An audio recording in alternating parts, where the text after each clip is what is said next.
Hi, Rafi. I Can you tell me all that you know about Gideon? video. Yes.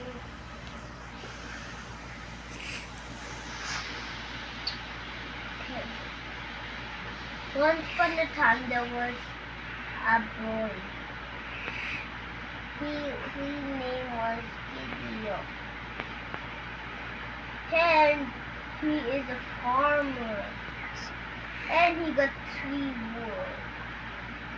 And God said, what?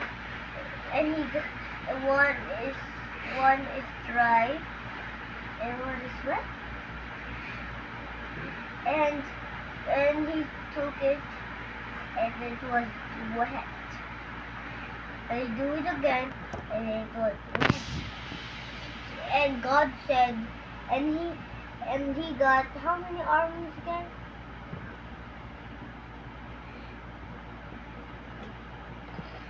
10,000. 10,000.